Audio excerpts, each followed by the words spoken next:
Hello everyone. आज का जो टॉपिक है सब स्टैंडर्ड बुक फॉर यूपीएससी। यानी अगर आपने एनसीईआरटी, अगर आपने सभी एनसीईआरटी, उसके बाद आपने इम्पॉर्टेंट एनसीईआरटी जो यूपीएससी के लिए बहुत ही आवश्यक होती है उसको आपने पढ़ लिया है, तब अब आप उसके साथ कौन कौन से एडिशनल बुक को आप ऐड करें, कौन कौन से सब स्टैंडर्ड बुक आप उसके साथ ऐड करें, ताकि आपकी जो तैयारी है उसके माध्यम से कंप्लीट रूप से हो सके, पूर्ण रूप से हो सके। क्योंकि एनसीईआरटी पढ़ने के बाद जब आप एनसीईआरटी पढ़ के अपने बेसिक फाउंडेशन को आप मजबूत कर लेते हैं, तो उसके बाद कुछ स्टैंडर्ड बुक जो होती है आपको आवश्यक रूप से पढ़ना पड़ता है। तो उस स्टैंडर्ड बुक को मैं आपके सामने रख रहा हूँ। तो इसमें जो सबसे इम्पॉर्टेंट स्टैंडर्ड बुक होती है, ये आप देख सकते हैं, एस्पेक्ट्रम की होती है, आधुनिक भारत का इतिहास। ये बहुत ही अच्छी बुक होती है। अगर आपने इस बुक को कंप्लीटली अपने अच्छे से पढ़ लिया, अगर आपने इसको अच्छे से कंप्लीट रूप से पढ़ लिया, तो आपको किसी भी क्लास नोट्स की भी ज़रूरत नहीं पड़ेगी और आपको किसी भी प्रिंटेड नोट्स की भी ज़रूरत नहीं पड़ेगी। अगर आप कोचिंग कर रहे हो तो आपके पास जो क्लास नोट्स है या आपके पास जो प्रिंटेड नोट्स है उसकी भी आवश्यकता नहीं पड़ेगी, अगर आपने इस बुक को अच्छे से प्रिपेयर कर लिया। अगर आपने इस बुक को अच्छे से तैयार कर लिया तो उसकी भी आवश्यकता नहीं पड़ेगी। तो इस बुक को पढ़ने का जो सबसे अच्छा तरीका है, सबसे वैज्ञानिक तरीका वो ये है कि आप इसके एक टॉपिक को पढ़ें और इसके एक टॉपिक को पढ़ने के बाद आप क्या करें, उसका previous year question paper solve करें, और एक बार सॉल्व करें, दो बार सॉल्व करें। जो इसका पढ़ने का सबसे अच्छा तरीका क्या होगा, इस बुक का एक टॉपिक पढ़ें, उसके बाद इसके प्रीवियस ईयर क्वेश्चन पेपर को सॉल्व करें। उससे आप सीख पाएंगे कि आप यूपीएससी के अप्रोच से इस बुक को आपको कैसे पढ़ना है, ठीक है ना। तो अगर आपने आधुनिक भारत के लिए एनसीईआरटी जो है बिपिन चंद्र की आपने पढ़ ली है, तो उसके साथ आप इस बुक को क्या कर सकते हैं, ऐड कर सकते हैं अपनी तैयारी को कंप्लीट बनाने के लिए, पूर्ण बनाने के लिए, ठीक है ना। तो ये जो दूसरी इकोनॉमिक्स की बुक है जो आपको अवश्य पढ़नी चाहिए। देखिए, ये है एस एन लाल की, ये इकोनॉमिक्स की एस एन लाल की बुक है। ये इतनी इंपॉर्टेंट बुक है, मैं अपना जो लास्ट का जो अपना मैं लास्ट 3 अटैम्प्ट दिया था इस बुक को पढ़ने के बाद दिया था, और इकोनॉमिक्स के जो स्टैटिक क्वेश्चन 10 से 12 क्वेश्चन आते थे स्टैटिक वाले क्वेश्चन, उसमें से मेरे 12 में से एक क्वेश्चन गलत होते थे, लगभग 10 से 11 क्वेश्चन सही होते थे। यानी 12-13, अगर 13 क्वेश्चन आ रहा है तो एक क्वेश्चन या दो क्वेश्चन गलत होते थे, नहीं तो लगभग 10-11 क्वेश्चन मेरे क्या हो जाते हैं, सही हो जाते हैं। 3 अटैम्प्ट मैंने 2020 में, 2021 और 2022 तीनों अटैम्प्ट में आई फाउंड डेट कि मेरे जो इकोनॉमिक्स के अगर 12 क्वेश्चन आ रहा है, 13 क्वेश्चन आ रहा, तो मेरे एक क्वेश्चन या अधिकतम दो क्वेश्चन गलत होते थे। वो कैसे संभव हो पाया, जब मैंने इस एस एन लाल की बुक को मैंने अच्छे से पढ़ी। अगर आप इस एस एन लाल की बुक को अच्छे से पढ़ लेते हैं, एक बार, दो बार, तीन बार अच्छे से रिवाइज कर लेते हैं, तो इसके बाद अगर आपने इसको अच्छे से पढ़े तो आपको इकोनॉमिक्स को पढ़ने के लिए किसी भी बुक की तरफ देखने की ज़रूरत है ना, ज़रूरत नहीं पड़ेगी, ना तो किसी क्लास नोट्स की तरफ और ना तो किसी बुक की तरफ।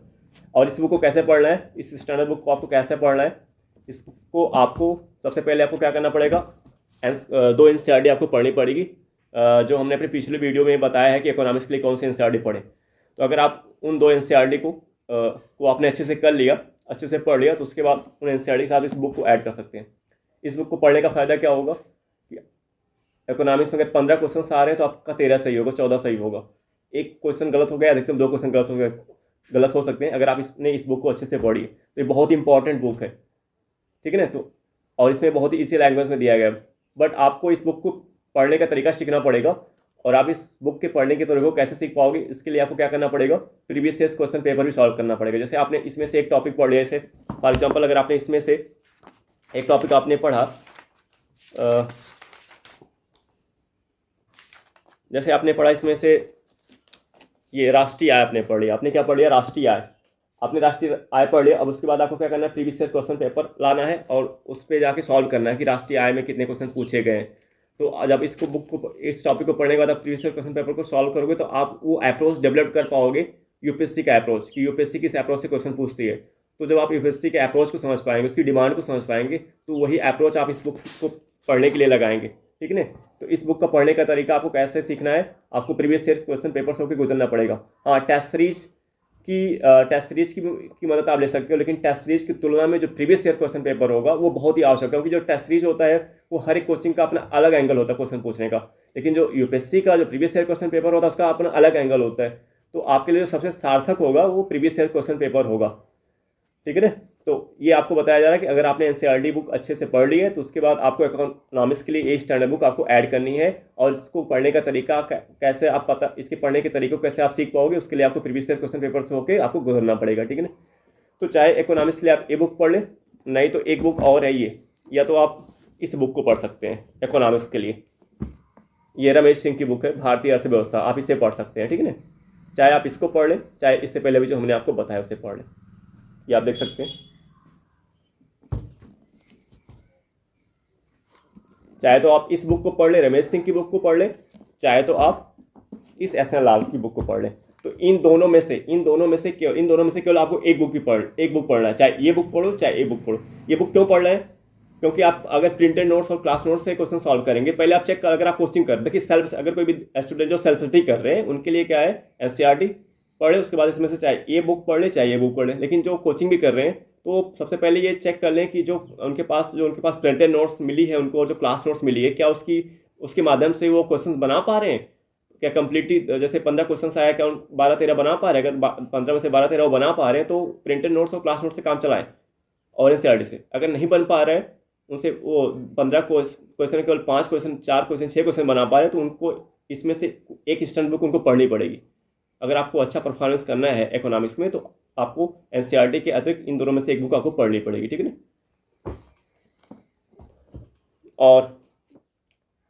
और एक जो सबसे पॉपुलर बुक है ये एम लक्ष्मीकांत की, जो है भारत की राजव्यवस्था। तो आप पॉलिटिकल इस बुक को पढ़ सकते हैं। तो इस बुक को पढ़ने से पहले आपको एक एनसीईआरटी आपको पढ़नी पड़ेगी क्लास 11 की, जो आपको मैं बताया हूँ।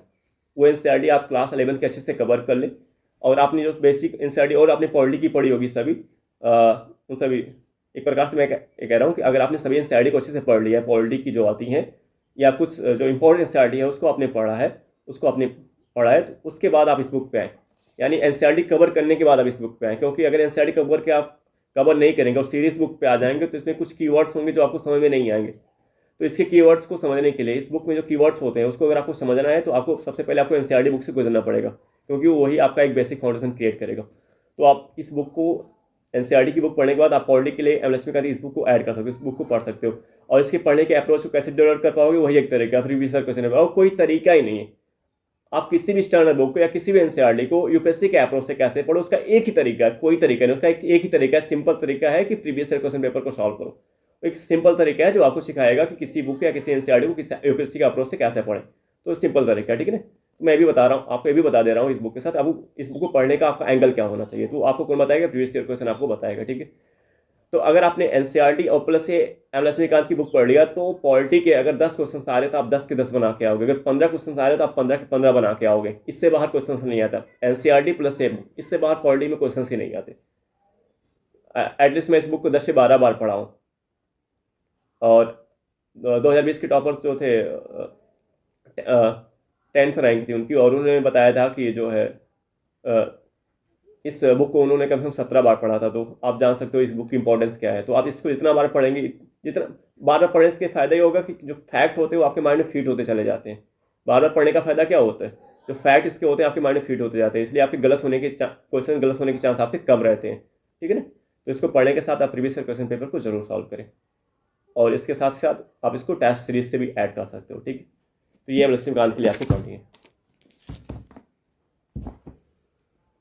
उसके बाद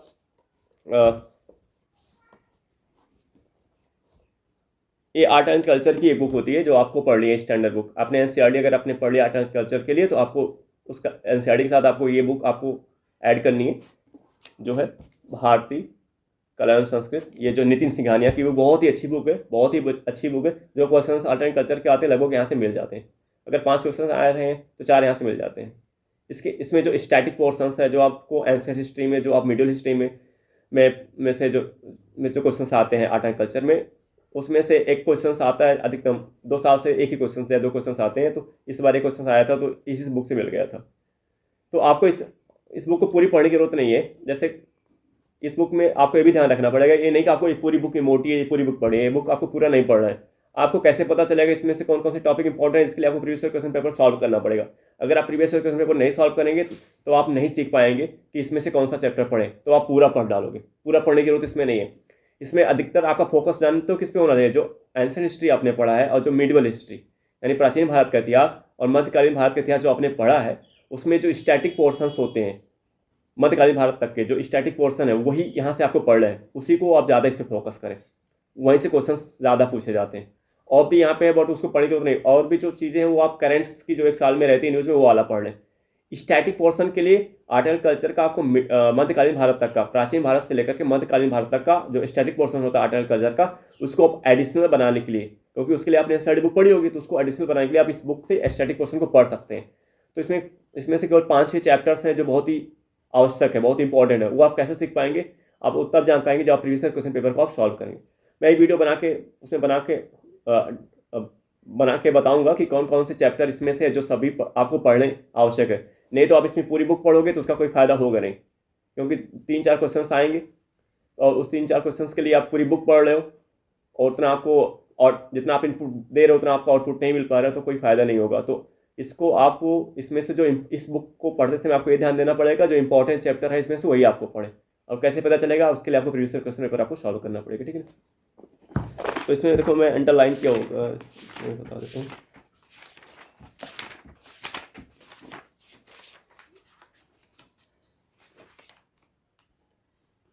इसमें आप देख सकते हैं एक चैप्टर आप ये हो गया भारतीय वास्तुकला, मूर्तिकला और मृदगढ़, ये एक चैप्टर है, 2 चैप्टर इंपॉर्टेंट है। और उसके बाद एक चैप्टर है इंपॉर्टेंट, 3 चैप्टर हो गया। एक चैप्टर इंपॉर्टेंट है, 4 चैप्टर हो गया। इसके बाद एक चैप्टर ये इंपॉर्टेंट भारतीय साहित्य, 5 चैप्टर हो गया। इसके बाद एक टॉपिक ये इंपॉर्टेंट दर्शन, 6 हो गया।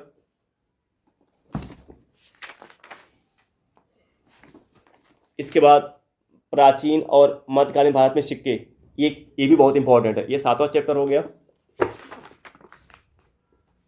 और इसके बाद एक चैप्टर ये भक्ति व सूफी आंदोलन, ये भी बहुत इंपॉर्टेंट है। तो 8 चैप्टर तो आप देख रहे हैं कुल 8 चैप्टर इसमें आपको पढ़ लें। और इसमें कुल अगर देखा जाए तो इसमें कुल 24 चैप्टर दिया गया। इसमें कुल कितने चैप्टर दिए गए इस बुक में? 24 चैप्टर। 24 चैप्टर पढ़ने की जरूरत आपको बिल्कुल नहीं है, आप केवल इसमें 8 चैप्टर पढ़े। अगर 3 क्वेश्चन आएगा तो 2 क्वेश्चन आपको इसी 8 चैप्टर में से मिल जाएगा। और पूरा पढ़ने के लिए आप 16 चैप्टर पढ़ के आप एक क्वेश्चन सही कर पाओ, उसका कोई फायदा नहीं, क्योंकि वो भी जो क्वेश्चन आ रहे हैं करेंट अफेयर से आ रहे हैं।